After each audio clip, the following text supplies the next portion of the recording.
이 세상에서 확실한 것은 죽음과 세금뿐이라고 벤자민 프랭클린이 현명하게 말한 적이 있습니다.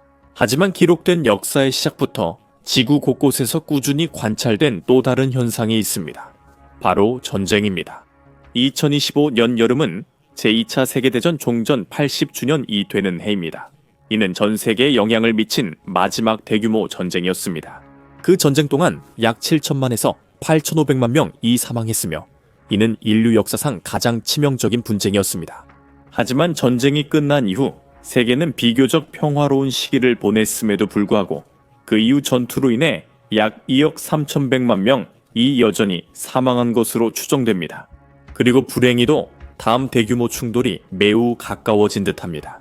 전 세계 분쟁은 지난 5년 동안 2배로 증가했으며 현재 50개국이 활발한 분쟁에 관여하고 있고 더 많은 잠재적 분쟁들이 불씨만 기다리며 곧 폭발할 듯한 상태로 남아 있습니다. 그럼 오늘날 세계에서 가장 위험한 5곳의 분쟁 지역을 살펴보겠습니다. 이곳들은 세계 대전이 발발할 위험이 가장 큰 곳입니다. 우선 전면전의 위기에서는 한 발 물러섰지만 여전히 훨씬 더 큰 전쟁으로 번질 위험이 가장 큰 분쟁부터 시작하겠습니다. 인도 대 중국.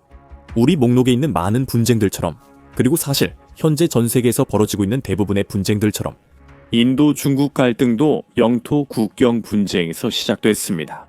현재 전 세계적으로 최소 150개 이상의 영토 및 국경 분쟁이 존재하며 남극에서 북극, 외딴 태평양의 환초에서 중앙아시아의 드넓은 초원까지 지구 곳곳에 퍼져 있습니다.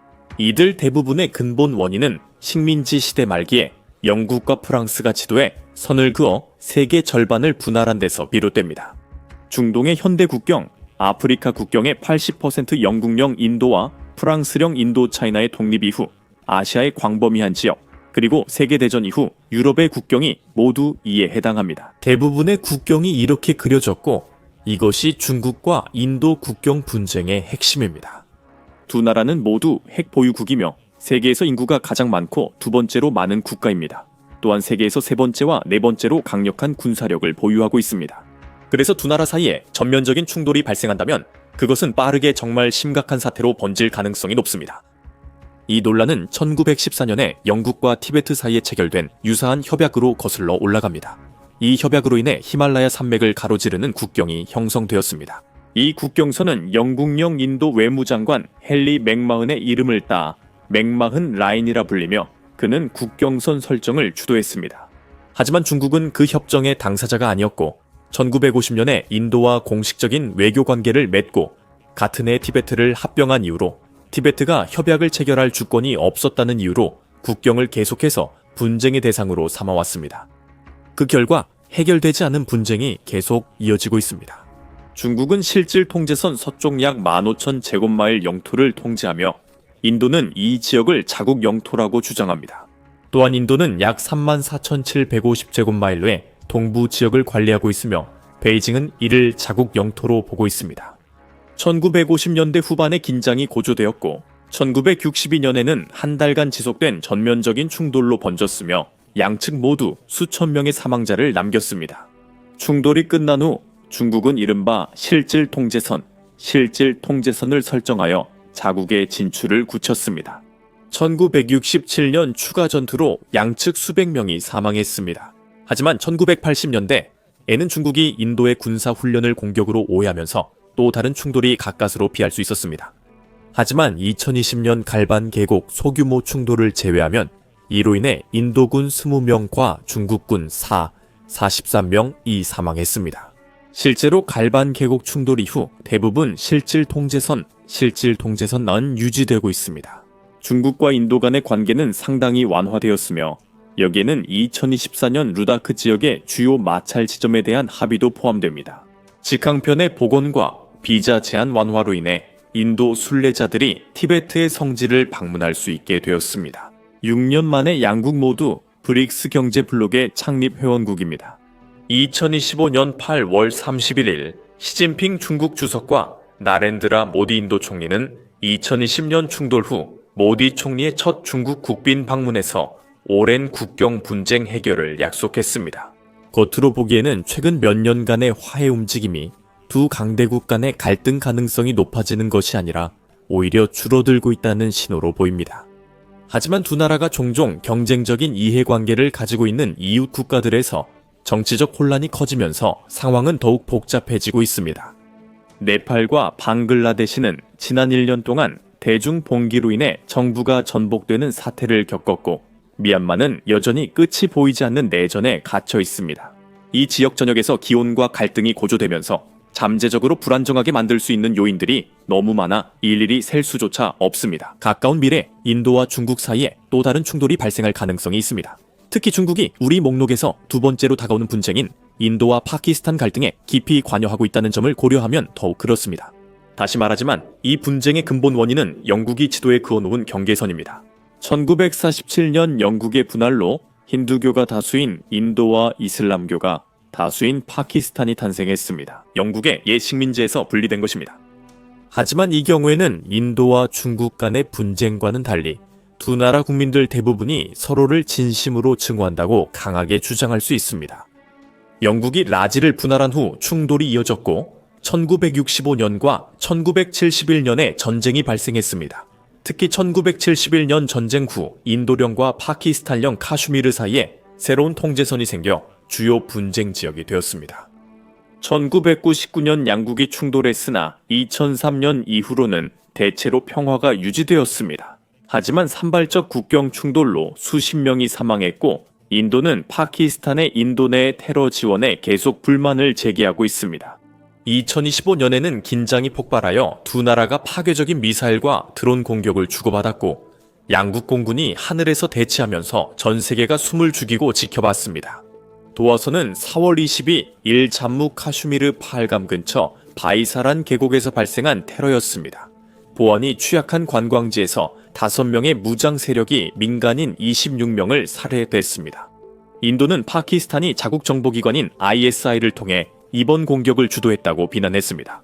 인도는 ISI가 이번 공격과 다른 공격의 배후로 지목된 테러 단체 자이슈이 이 모하메드와 라슈카르 이 타이바와 연계되어 있다고 주장했습니다. 파키스탄은 이러한 비난을 부인하며 해당 주장들이 근거 없다고 밝혔고, 이번 공격이 자작극일 수도 있다고 시사했습니다. 곧이어 미사일, 드론, 전투기가 양쪽에서 오가고 있는 것으로 전해졌습니다. 다행히 불과 나흘 만에 휴전이 선언되었고 그 휴전은 지켜졌습니다. 그러나 인도는 민간인 15명, 파키스탄은 31명 사망을 보고했으며 약 840억 원의 피해가 추산됩니다. 피해는 대부분 인도 측에서 발생했습니다. 가장 큰 위험은 양측이 핵무장 상태이고 서로를 전혀 좋아하지 않는다는 점입니다. 그리고 재래식 전쟁에서 핵전쟁으로 급격히 확전될 가능성이 매우 높습니다. 원자력 과학자 회보에 따르면 파키스탄은 약 170개의 핵무기를 보유하고 있고, 인도는 지리적 위치를 고려할 때 약 180개의 핵무기를 보유하고 있는 것으로 추정됩니다. 심지어 제한적인 핵전쟁의 여파만으로도 전 세계 인구의 약 3분의 1이 거주하는 이 지역 전체에 엄청난 재앙이 닥칠 것입니다. 2019년 러트거스 대학 연구에 따르면 지역적 핵겨울로 인한 기근이 수백만에서 수십억 명의 영향을 줄 것으로 계산되었습니다. 이론상으로 인도는 파키스탄보다 훨씬 더 크고 강력한 군사력을 보유하고 있습니다. 인도는 군사력 순위에서 세계 4위이고 파키스탄은 12위입니다. 인도는 병력, 국방 예산, 장비, 전략 자산 면에서 파키스탄을 크게 앞서고 있으며 특히 공군력과 해군력에서 두드러집니다. 인도는 파키스탄 해군보다 항공기, 전차, 함정이 더 많고 항공모함도 2척 보유하고 있습니다. 문자 그대로의 작전에 집중하세요. 그것이 의미하는 바는 만약 전면전이 발발한다면 파키스탄이 참패를 피하기 위해 핵무기로 확전할 수밖에 없는 상황이 만약이 아니라 언제가 될 것이라는 점입니다. 이 전망은 복잡한 기상 조건과 양국이 맺고 있는 군사 동맹들로 인해 더욱 심각해집니다. 앞서 언급했듯이 중국은 파키스탄의 주요 군사 지원국이며 파키스탄은 러시아와도 오랜 기간 깊은 군사적 유대 관계를 맺고 있습니다. 인도의 러시아와의 군사적 유대는 훨씬 더 깊으며 미국과 여러 유럽 군사 강국들과도 오랜 기간 깊은 군사적 관계를 유지하고 있습니다. 그래서 인도와 파키스탄 사이에 대규모 분쟁이 발생할 잠재력이 있습니다. 세계 주요 강대국들을 점차 끌어들이며 전 세계적 전쟁을 촉발할 가능성이 매우 높습니다. 이제 가까운 미래의 대규모 전쟁으로 번질 가능성이 가장 높은 다음 주요 분쟁 지역도 아시아에 있으며 영토 분쟁을 중심으로 하고 있습니다. 하지만 이번엔 영국이 이 분쟁에서 주변적 역할만 했습니다. 그리고 문제의 영토는 단순히 국경을 따라 있는 지역이 아니라 전체 영토입니다. 우리가 말하고 있는 가능한 교정국 중 하나입니다. 중국 대 대만. 이 갈등의 핵심은 2차 세계대전 이후 법적 분쟁입니다. 섬과 본토 사이의 문제에 역사적 뿌리는 수세기 아니면 수천 년 전으로 거슬러 올라갑니다. 중국은 1943년 카이로 선언과 1945년 포츠담 선언에 따라 법적으로 대만이 중국 영토라고 주장합니다. 중국은 중국, 미국, 영국이 발표한 이러한 전시성명이 제2차 세계대전 이후 대만을 포함한 일본이 점령한 영토의 반환을 명령했다고 주장합니다. 베이징은 또한 1971년 유엔 총회 결의안 I-1758호가 중국의 유엔 의석을 타이베이에서 베이징으로 이전함으로써 대만의 주권 문제를 해결했다고 주장합니다. 두 개의 중국이나 하나의 대만은 존재하지 않는다고 확언합니다. 1945년 일본이 항복한 후 당시 중화민국으로 알려진 국가는 대만에 대한 행정 통치를 맡게 되었습니다. 그 후 중국에서는 국민당 정부와 중국 공산당 사이에 내전이 발발했습니다. 1949년 패배한 국민당 정부는 대만으로 퇴각했고 공산당은 중국 본토의 중화인민공화국, 즉 중공을 세웠습니다. 그 후 대만은 공식적으로 독립을 선언하지 않았지만 중화인민공화국과 별개로 민주주의, 군대, 경제를 발전시키며 독자적으로 통치해왔습니다. 여론조사에 따르면 중화인민공화국과의 완전한 통일을 선호하는 사람은 15%에 불과하며 약 절반은 완전한 독립을 선호합니다. 하지만 궁극적으로 중국은 대만이 자신들의 영토라고 주장하는 입장에서 한 번도 물러선 적이 없으며 자발적으로 돌아오지 않는다면 언젠가는 무력으로라도 대만을 되찾겠다는 입장을 고수하고 있습니다. 중국이 대만을 반드시 통제하려는 이유는 법적, 역사적 주장 외에도 또 다른 시급한 사정이 있기 때문입니다. 대만과 미국 사이에 깊은 군사적 유대가 있습니다. 미국은 대만이 생겨난 이래로 깊숙이 관여해 왔으며 1949년 대만이 일본의 식민 통치에서 국민당으로 넘어가는 과정을 감독하는 데 도움을 주었습니다. 그 후 미국은 1979년 중화인민공화국과의 관계를 정상화할 때까지 수만 명의 미군을 포함한 상당한 군사력을 대만에 주둔시켰습니다. 이후 미국은 대만에 750억 달러 이상 무기를 수십 년간 판매 인도했습니다. 여기는 최신형 F-16B 전투기 MIM, 백사 패트리어트 및 나삼스 방공 시스템, MR, AI 에이브럼스 전차, 하푼 미사일, 스위치블레이드 600 드론, 그리고 기타 첨단 무기들이 포함됩니다. 또한 완전한 상호 방위 조약에는 이르지 않지만 대만 관계법은 미국이 대만이 스스로를 방어할 수 있는 능력을 유지하도록 약속하고 있습니다. 미국은 대만을 지원할 가능성이 높습니다. 그래서 중국은 자국 해안에서 81마일 떨어진 곳에 미국의 주요 전진기지가 있는 상황을 달가워하지 않습니다. 공정하게 말하면 미국도 플로리다에서 90마일 떨어진 쿠바의 전진기지를 허락하지 않았습니다. 러시아와 중국도 같은 이유입니다.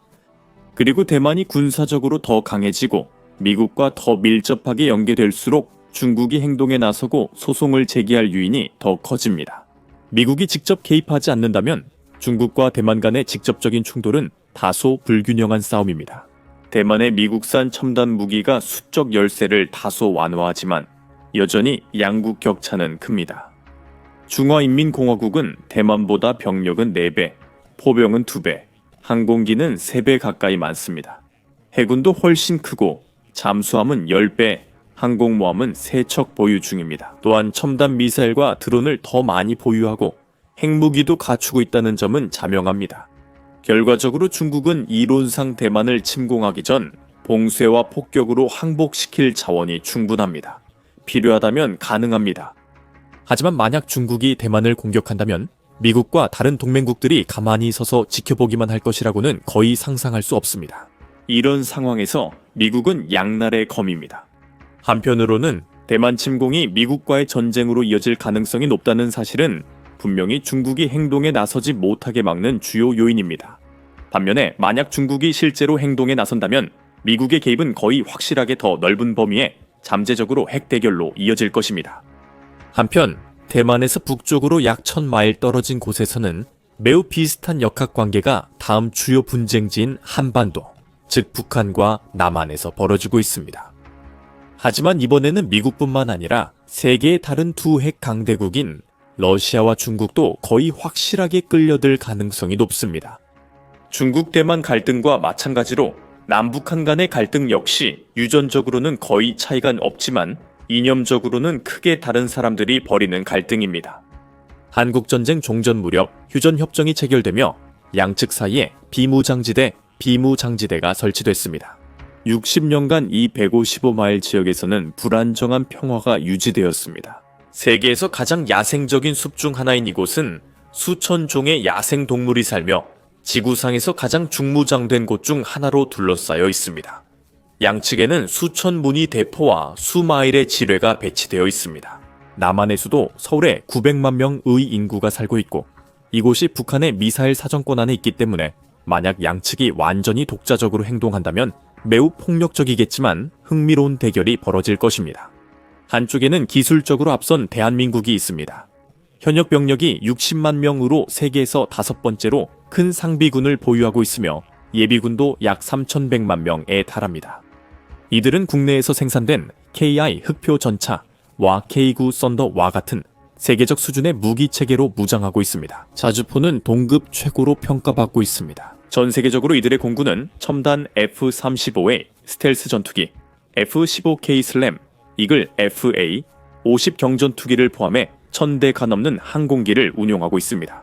해군은 잠수함과 상륙전 함정을 포함해 200척이 넘는 현역 함정을 보유하고 있으며 이들 모두는 이러한 플랫폼에서 발사할 수 있는 첨단 탄약을 다양하게 갖추고 있습니다. 이들과 맞서는 것은 비밀스러운 북한으로 북한의 군사 능력은 중대형 군사 강국 중에서도 아마 가장 이해하기 어려운 편에 속합니다. 북한은 1200만 명이 넘는 현역 병력과 추가로 56만 명의 예비군을 보유한 것으로 추정되며 이는 북한을 세계에서 34번째로 큰 군사력을 가진 국가로 만듭니다. 대부분 장비는 1950-1970년대에 생산됐습니다. 육군은 약 4,300대의 전차, 2,500대의 장갑차, 2,000문의 견인 및 자주포, 그리고 1,500문의 다연장 로켓 발사기를 보유하고 있는 것으로 추정됩니다. 게다가 북한 지상군의 70%와 해군 전력의 60%가 평양 원산선 남쪽에 상시 배치되어 있는 것으로 여겨집니다. 즉, 점점 더 자주 실시되는 시험의 빈도와 능력을 볼 때 언제든 기습 공격을 감행할 수 있다는 의미입니다. 북한은 또한 상당한 미사일 무기를 보유하고 있으며 그 수와 성능 모두 빠르게 증가하고 있습니다. 여기에는 기동형 탄두를 장착한 극초음속 미사일의 성공적인 시험 발사도 포함됩니다. 가장 우려스러운 점은 북한이 최대 60기의 핵탄두와 100개 이상의 핵무기를 만들 수 있는 분열성 물질을 보유하고 있는 것으로 추정된다는 것입니다. 2027년까지 최대 200기 보유 가능하다는 전망도 있습니다. 또한 북한은 단거리, 중거리, 준중거리, 대륙간 탄도미사일과 잠수함 발사형 미사일을 포함해 핵탄두를 탑재할 수 있는 100기 이상의 탄도미사일을 시험 발사했습니다. 게다가 북한은 막대한 양의 화학 및 생물학 무기를 보유하고 있는 것으로 여겨지며 이 무기들은 앞서 언급한 미사일들 중 어느 것이든 탑재될 수 있습니다. 포탄에 넣어 쓸 수도 있습니다. 이 모든 화력이 미네소타주나 영국 정도 크기의 지역에 집중되어 있기 때문에 두 강대국 사이에 충돌이 발생할 경우 상황이 매우 빠르게 복잡해질 가능성이 엄청납니다. 게다가 양측 모두 다른 핵 보유국들과 깊은 군사적 동맹 관계를 맺고 있다는 점도 상황을 더욱 복잡하게 만듭니다. 북한은 1961년부터 중국과 상호방위 조약을 체결했습니다. 이 조약은 한쪽이 공격받으면 상대방이 반드시 도와야 합니다. 2024년 현재 북한은 러시아와도 유사한 조약을 체결했으며 자신들의 약속을 지킬 의지를 보여주고 있습니다. 수천 명의 병력을 러시아에 파견해 우크라이나의 러시아 쿠르스크 지역 침공을 저지하는 데 러시아를 도왔습니다. 마찬가지로 대한민국은 1953년 상호방위조약의 보호를 받고 있으며 이를 통해 미국은 북한의 핵 위협을 포함한 무력 공격으로부터 대한민국을 방어할 것을 약속하고 있습니다. 미국은 1991년에 한반도에서 전술 핵무기를 철수시켰습니다. 하지만 조약에 따르면 대한민국은 여전히 미국의 핵우산, 즉 확장 억제라고도 불리는 미국의 핵 방어망에 완전히 보호받고 있습니다. 미국은 한국에 여러 군사기지를 두고 약 2만 8천 명의 병력이 주둔 중입니다.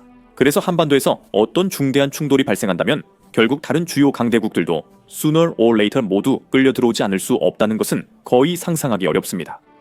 세계 주요 강대국 충돌 시 가장 두려운 점이 바로 그것입니다. 미국 등 강대국들은 보유한 재래식 무기 재고가 한정되어 있어 완전한 승리를 보장하기 어렵습니다. 즉, 이런 갈등이 오래 지속될수록 핵전쟁의 위험이 점점 더 가까워진다는 뜻입니다. 다행히도 양측 모두의 호전적인 허세 아래에는 현재로서는 전면적인 충돌을 원하는 의지가 거의 없어 보입니다. 대한민국은 세계에서 가장 선진화된 경제를 가진 나라 중 하나이며 대규모 전쟁으로 파괴되어서는 안 됩니다. 반면 북한 주민 대부분은 농업 중심의 빈곤 속에 사는 것으로 보입니다. 항상 큰 위험은 북한의 종신 독재자인 김정은이 너무 심각한 경제적 압박을 받아 전쟁이 매력적인 선택지로 보이게 되는 상황입니다. 하지만 지난해 체결된 전략적 파트너십 이후 러시아와의 교역이 증가하고 중국과의 관계도 개선되면서 김정은에 대한 국내 압박이 다소 완화된 것으로 보입니다. 그리고 국내 상황이 더 안정될수록 김정은의 기분도 더 좋아지고 전쟁 가능성도 그만큼 낮아집니다. 마지막으로 많은 이들이 2026년에 러시아가 발트 3국 중 한 곳 이상을 침공할 수 있다고 믿는 잠재적 분쟁에 대해 간단히 언급하겠습니다. 에스토니아, 라트비아, 리투아니아는 모두 나토 회원국이어서 러시아가 한 나라만 공격해도 나토 5조로 즉시 동맹국 전체가 분쟁에 휘말리게 됩니다. 이 충돌이 유럽에 미칠 위험은 분명합니다. 솔직히 러시아는 우크라이나에서 이미 힘든 상황입니다. 2026년에는 러시아가 완전히 다른 지역에서 또 다른 침공을 시작할 여유 자원이나 관심이 전혀 없을 것입니다. 많은 이들이 믿듯 러시아 경제가 정말 붕괴 직전이라면 더욱 그렇습니다. 러시아가 도발받지 않는 한 특히 칼리닝그라드에선 이미 부담이 커 그런 시도를 할 가능성이 낮습니다. 우크라이나 전쟁이 계속되는 가운데 모든 지역에서 침착한 판단이 있길 바랍니다. 우리가 언급한 지역들입니다. 내년에 2027년 전 세계 전쟁을 촉발할 가능성이 높은 5분쟁을 정리할 때도 우리가 여전히 대규모 분쟁의 가능성만 논의하길 바랍니다. 이 모든 분쟁에 대해 물론 저희 더 밀리터리 쇼에서는 이 분쟁들과 그 외의 가장 중요한 분쟁들을 계속해서 면밀히 지켜볼 것입니다. 구독하고 정보 놓치지 마세요. 시청해주셔서 감사합니다.